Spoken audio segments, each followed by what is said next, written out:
The Chargers couldn't escape their salary cap woes without making one very painful trade. College basketball scribes tried to will an NBA career for Bronny James into existence. And will UCLA basketball have the patience to keep its roster intact? Good morning. I'm James. This is your daily dose of sports and snark for the greatest sports city in the world, Los Angeles. This is the faithful Angelenos morning report. So, it is March 15th, 2024. By the time you get this clip, I'm going to be on a plane heading back east to work. Totally sucks for me, but you know the drill by now. What do you say we get the day off right by talking some LA sports? If you like being in the know about LA, clickety-clack the like button. Clickety-clack the subscribe button. There's a notification bell. Hit that. It'll let you know when we drop new content. Sharing is caring. Let people know we exist, and by all means comment. I love hearing from you guys. Now, before we go through the news and notes, a look at the scoreboard. Clippers 126, Chicago 111. Paul George scored 28 points. Kawhi Leonard did play despite fears of back spasms. He added 27 points. And the Clippers have secured their 13th consecutive winning season. Meanwhile, over in the Pac-12 tournament, both LA teams were eliminated. Arizona smashed USC 70-49. Kobe Johnson led the Trojans with 14 points. And considering the fact that the Trojans finished under 500, let's be real. The NIT isn't even going to call. Their season is done. Meanwhile, Oregon edges UCLA 68-66. Mick Cronin's streak of 12 consecutive NCAA appearances comes to an end. The Bruins finish under 500. It is their worst record since 2016. Dylan Andrews scored 24 points. And we're going to talk both about USC and UCLA more in just a minute. Meanwhile, today, the Clippers are at New Orleans at 5 and the Kings are at Chicago, 5:30. The whole winners and losers of free agency thing, of the draft, winners and losers of the offseason, never ceases to confuse the living hell out of me.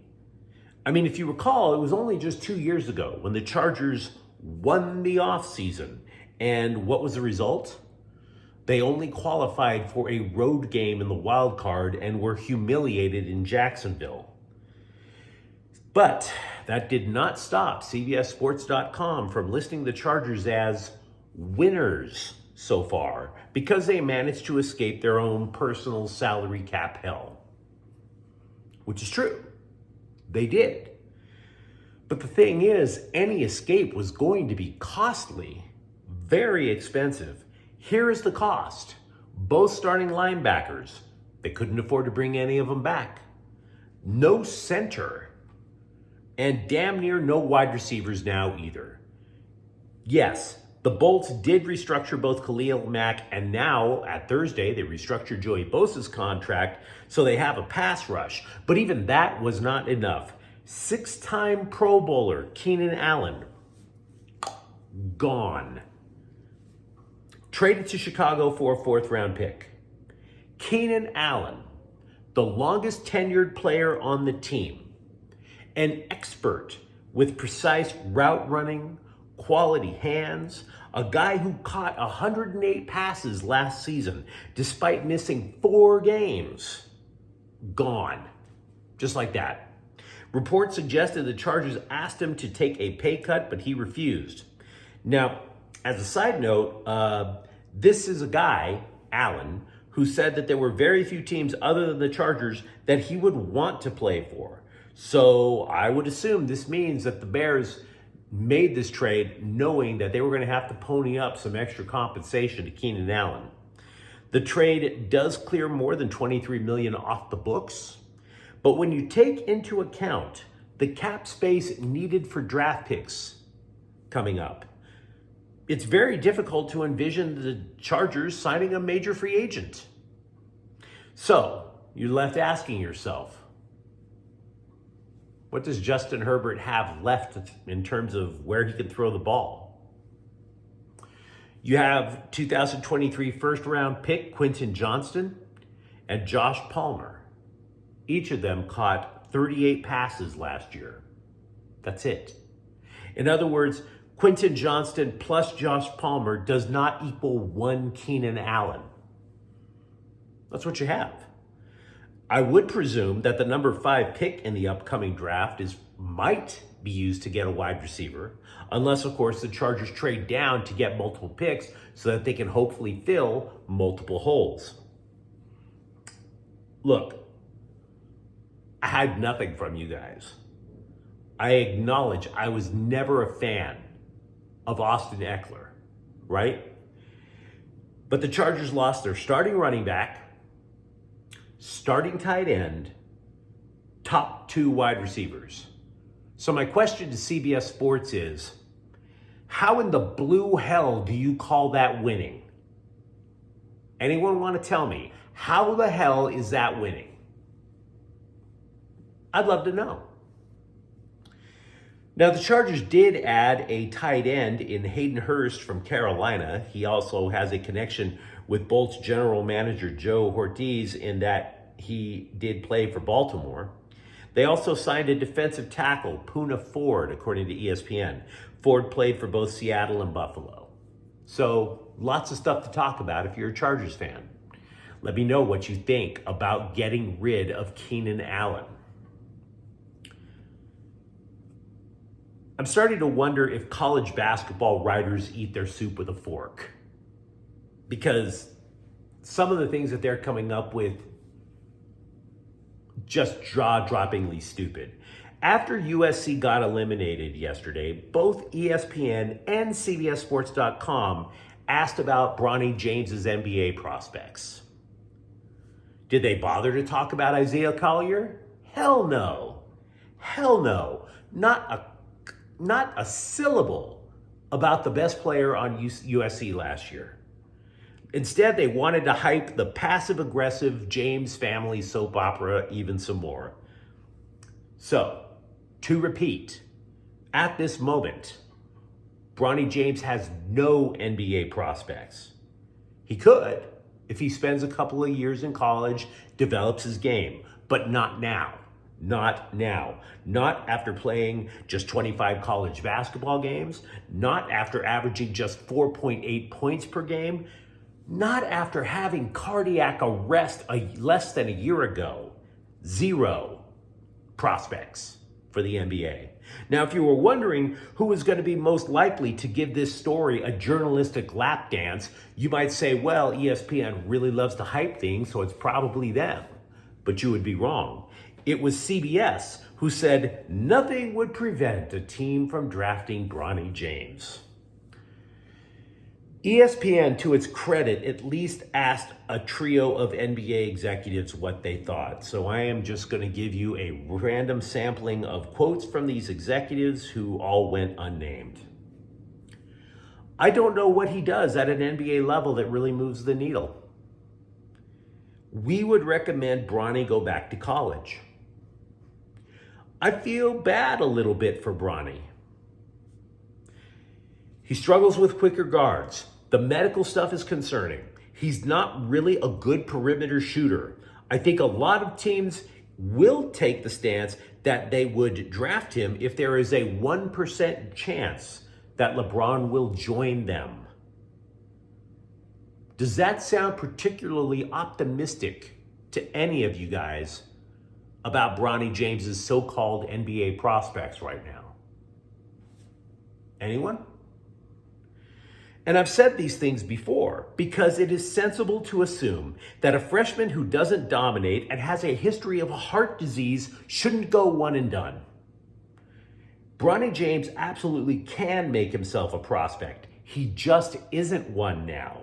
And that whole Ken Griffey Jr., Ken Griffey Sr. situation that LeBron James envisions is missing one very important element. I saw Ken Griffey Jr. play in the minor leagues with the San Bernardino Spirit back in the mid to late 1980s. Ken Griffey Jr. was a can't-miss prospect. You can't say the same thing about Bronny James. Can't-miss prospects are once in a lifetime, guys. The Bruins are in for a compelling offseason as well. And as a matter of fact, if the Scribes weren't so ridiculous in their fawning over Bronny James, I'd have totally brought up UCLA first. because it is a compelling story. Now, for a moment, consider the somewhat unstable comments from Coach Mick Cronin during the season. He first told the Scribes that with a bunch of players so young, 7 freshmen, 3 sophomores, that it would take as long as 2 years for them to comprehend how to play quality defense. But as the season went on, holy smokes, as the season went on, he was questioning their intelligence and saying that the remaining games were literally a tryout period. Now that the season is over, the question I have is, will Cronin exercise patience? The transfer portal opens next week, right after, the day after the field of 68 gets drawn. How much do you think Cronin will utilize the transfer portal?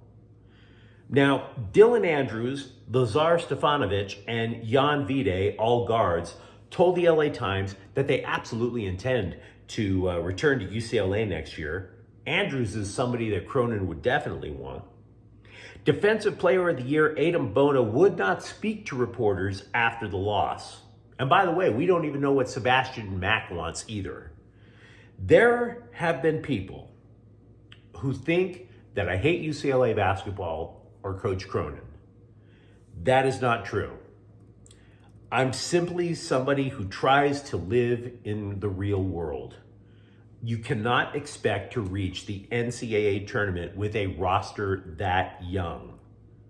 So again, the question I have for you, would it make sense to keep this roster mostly intact? Because they apparently have a year's worth of learning how to play quality defense under their belt as it is. Maybe they're not there yet, but they're a hell of a lot closer than they were in, say, October. The Rams have added safety Cam Curl, formerly of the Washington Commanders. He was a 7th round pick back in 2020, but last year, Curl recorded a personal best 115 tackles. So that helps. And I don't think the Rams are worrying about this much, but last year's starting center, Coleman Shelton, signed with Chicago. As for the Rams, multiple sources are now telling the Scribes that left guard Steve Avila will, in fact, be the guy moving to center. To his credit, new UCLA football coach Deshaun Foster insisted on spring ball being something that the program should share with the fans, which is great. Because under Chip Kelly, nobody even knew when the hell it was going on, much less whether they could get a peek. The Bruins football team will practice 14 times in spring ball, all of them open to the public. All of them. I don't even think USC does that. I don't believe that to be true. I think you can go to the spring game for SC, but you can't just hang out at a random practice. Spring ball will begin April 2nd, and there will be a spring game to be held at the Rose Bowl on April 27th. So again, yeah, I'm digging what Foster did for UCLA. But you let me know what you think in the comments thread. Talk to me about what the Chargers do now without Keenan Allen or Mike Williams.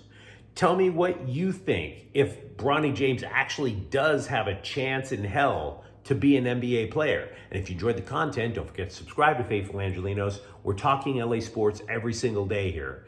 Thank you for watching. I'm James. We'll be back tomorrow. Faithful Angelenos is a Kian Corte El Queso production. Take care.